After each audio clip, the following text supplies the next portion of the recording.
Hey guys, Mike Dugan, your home improvement guru.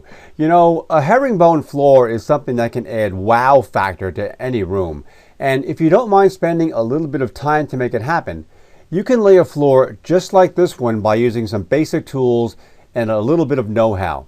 Getting the tools is up to you, but I'm about to give you step-by-step instructions without skipping any steps. So let's get started. Start with some basic planning. Almost all flooring comes in bundles and lengths up to 7 feet long, but they can be as short as 12 to 15 inches. So if you're laying flooring conventionally in other rooms of the home, start setting aside the shorter boards you'll need for the herringbone room. Doing this also gives you a higher percentage of premium board lengths for the other rooms in the home, a real win-win. Now, when buying flooring, don't cheap out by getting narrow board widths. While big box stores normally sell flooring that's 2¼ inches wide, go for something a little more substantial. Yeah, it'll cost you a little more, but the difference is like night and day. Shoot for something at least 4 inches wide like I did here. Keep in mind too that putting down herringbone is really labor intensive. So if you get stuff that's double the width, that means half the work. Okay, I'm begging you, use a border. There is no way you should go to all the trouble of laying a herringbone floor and not have a border. It's really a mortal sin not to have one. So as you put aside the lengths for the herringbone, don't forget to also set aside some longer lengths for the border. Theoretically, you could use some shorter ones, but aside from being that much more of a pain to install, they'll look terrible, trust me. Also, keep in mind that you should be bordering everything in the room. That means any fireplace hearths, case openings, etc., besides the room itself. Okay, enough talk, let's get going. Start by cleaning out the room and making sure there are no high spots on the floor or any nails sticking out proud. In this job, the tile guy has got some thinset on the floor, and I wound up going a little overboard and I took out the belt sander going over the whole floor. Yeah, I know it seems like overkill, but it only took about 15 minutes or so. Also, now is a good time to throw in some screws to ensure a squeak-free floor down the road. This floor was glue nailed down over TGI engineered joists, and it didn't squeak at all. But in my opinion, it's crazy to take chances. Just throw some screws in and you know you're good. Anyway, take the width of the border and add that to the thickness of what the baseboard will be that's going in the room, and then deduct 1/4 inch. This is where the border will meet the inside part of the floor and will give you as wide of a border as possible while ensuring a small amount of overlap at the baseboard. You want to create a chalk line using this number. In this case, I was using a 4-inch border and had 1-inch thick base, so I made a block that was 4 3/4 inches wide. By the way, you'll notice that the block that I made is square. Usually I'll make jigs like this square so there's no chance of making a mistake if it gets turned as I work. Make marks at all the inside and outside corners of the room, taking care to mark off the sheetrock, not the plate. After the marks are made, connect the dots using a chalk line. Now, see if there are any nails under that chalk line. If so, set them really deep, like about 1/4 inch or so you don't wind up cutting into them later when you trim for the border. Once any nails are set, go around and tape off the perimeter. I've got to admit I went cheap here and used regular masking tape, and I was kind of sorry that I did because when I came up later I had to use the chisel to get it up off the floor in a few spots. I really should have used blue tape to make later removal easier. Anyway, the purpose of using tape is just to make sure you don't wind up accidentally gluing down the floor outside the border in case there's any squeeze out. Also, if you're using built-in floor grills, another thing I really recommend, tape these off as well. By the way, if you haven't done so already, now is a good time to take a can of black spray paint and give those floor ducts a quick shot. Seeing shiny metal through nice floor grills, not good. Earlier you estimated the length of board you need, so now it's time to fine-tune that number. At this point you should know how many rows of herringbone you're going to be using. So divide the net room width, in other words the space from border to border, by that number and see how much width each row will take. That's easy enough to do with a calculator, but since the boards are at a 45-degree angle, figuring out how long the individual board should be is a little trickier. So instead of getting out the slide rule, just make a mock-up out of some scrap wood until you come up with the right size.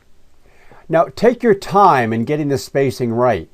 Ideally, you want to wind up with as close to a full board on the sides of the room as you can. But don't try to get it too close. In other words, the last thing you want to do is make the boards a tad too short and wind up with little triangles at the side. That would not be good. Also, keep in mind that you really want to use an even number of courses for the floor. Having an even number makes the course on the left side mirror the course on the right side, which is definitely the way to go. All that said, I laid out this room a little differently. This is the master bedroom, and there's an adjacent sitting room that's off-center with the bedroom. Since the sitting room is what draws the eye when looking into the room, I wanted to make this the center line.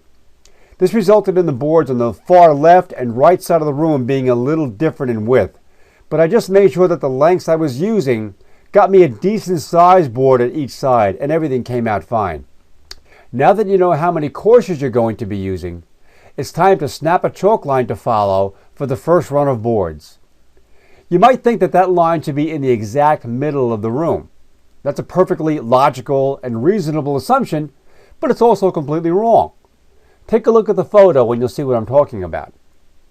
The true room center is actually aligned with the center of each board, right here. But that doesn't help us very much because we need to create a chalk line that allows us to use the corner of the board as a guide. So in this case, my mock-up told me that the distance from the corner of one board to the corner of the other board was 2 7/8. Half of that distance is 1 7/16 inches. So what I wound up doing was snapping a chalk line that was actually 1 7/16 inches offset from the room's true center. Okay, now that the brain work is behind us, let's start cutting some wood. The first step is to cut all of the boards you're going to need to their final length. This is a critical step. So put a brand new blade into the chop saw and make sure it's cutting dead square, and rig a stop block that will not move. It's okay if you don't cut everything in one shot. Just don't even think about moving that stop block until everything is cut, or you're going to be in for a world of hurt later if you get even a slight variation in board length. While it's technically not vital, I wanted to make all my boards a nice number, in the unlikely event that I had to go against what I just said and recreate my stop location. I also took one of the first boards I cut and marked it template and put it on the side as a precaution. All this cutting can be mesmerizing work, so as you cut, make sure you check every so often that you're cutting exactly where you're supposed to be and that stop block hasn't moved. By the way, be sure that you create a bevel on that stop block so that the sawdust has somewhere to go. Otherwise, you'll wind up hyperventilating as you go to blow off the excess sawdust after each cut. Also, when you cut, make sure that you cut the tongue side of the board off, leaving the groove side intact. If things worked out where you had to get 2 pieces out of a single long board, resulting in one piece that has no grooves on either end, that's no problem. Now that you have a bunch of boards cut to length, you need to run a slot down the end you just cut, winding up with all of your boards that are grooved on each end. Use a 1/4 inch wide slotting bit in the router and set it to mill the right depth and height. You want a groove that will mate perfectly with the existing tongues. I made up a quick jig here to get me the right cut, but in retrospect, it would have been a lot easier if I'd taken the time to set up a router table. Believe me, all that router handling can get pretty tiring after a while. After you've made all the grooves, you need to make up a bunch of short splines. You can use scrap for the purpose here. I use some scrap poplar. These can be slightly loose because the construction adhesive we'll be using will fill any gaps. Chop them to length, not worrying if they're a little bit short, just as long as none of them are too long. Take a piece of scrap plywood that you know to be exactly 90 degrees and set it down with the point right on top of your chalk line. Pre-drill and put in a screw near the point of this guide, and then pivot it as needed to ensure that it's aligned square to the room. Secure it with a second screw so it can't pivot anymore, but before you actually glue or nail anything down, put in a few boards as a dry fit to make sure that they stay true to the chalk line. If they start to veer off, then you will probably a little bit off when lining up the triangle. Fix it if need be, and then put in a bunch of screws to hold it securely so it doesn't move once you start hammering against it. Now this is important. Remember that while you'll be putting down 2 rows in this first step, only one side will be aligned with your chalk line. Because of this, it definitely matters which board you put down first against that triangle. Because if you make a mistake, the floor will not be centered in the room. One other quick thought on where to place this locator triangle when you start the process. Aside from figuring out how to center it in the room, you need to give some thought to how far away from the wall it will be. Keep in mind that while the left and right sides of the room will have pretty close to a full-length board where they meet the border, the front and back of the room will have small pieces where they meet the border. So position your starter triangle in such a way that you wind up with a nearly full, well, baby triangle, for lack of a better term, running along the border. I'll return to this point later when I can show you a picture of what I'm talking about. It'll be clear then, so don't worry. Usually when wood flooring is glued down, it's done with a trowel and a bucket of glue. This is the cheapest way for sure, but I preferred the control that large tubes of construction adhesive gave me. Here I put the first few boards face up on a flat surface and shot some glue into the bottom of the grooved end. Then I flipped them over and hit the top of the grooved end and the bottom of the board itself with a few beads of glue. Once you're happy with how everything is lining up, start putting down flooring. Finally. Apply glue to the first 2 boards and nail them down with the flooring gun. Since there's no way to nail the grooved side, for now we'll just clamp it down with screws and scrap wood until the construction adhesive dries. Use 3 to 4 nails per board depending on the board length. After the first nail is in, the board may shift a little bit, but it's quick work with the rubber end of the mallet to persuade it into correct alignment. Continue in the same alternating pattern as you work to the opposite end of the room. Obviously, it's imperative that you keep the corner of the leading board in line with the chalk line at all times. Also, just a quick comment about glue squeeze out. When putting down a conventional floor, it really doesn't matter, but herringbone is different, so be mindful of that last 4 inches of each board. If any adhesive manages to squeeze out here, it'll harden and make your life miserable later on. Once you've reached the other end of the room, it's time to start back the other way. Don't worry about cutting pieces to shorter lengths to get all the way into the border at this point. We'll fill in these areas later. For now, as soon as you reach the point of putting down your last full board, screw a block of wood down to the floor that's perfectly square with the previous course. This will act as a backup when you begin nailing again. Like before, you don't want these first few boards to shift in any way. Initially, you put down alternating pairs of boards as you work your way across the room. From here on, you'll just be putting down 1 set of boards at a time. Apply to the board back, and the small spline that goes into the board ends is visible as well. Also, as you can see in this photo, I just laid the flooring right over the ducting. I didn't bother to mark it just yet, but believe me, I took care of all the ducts while there was still enough showing to know where to mark.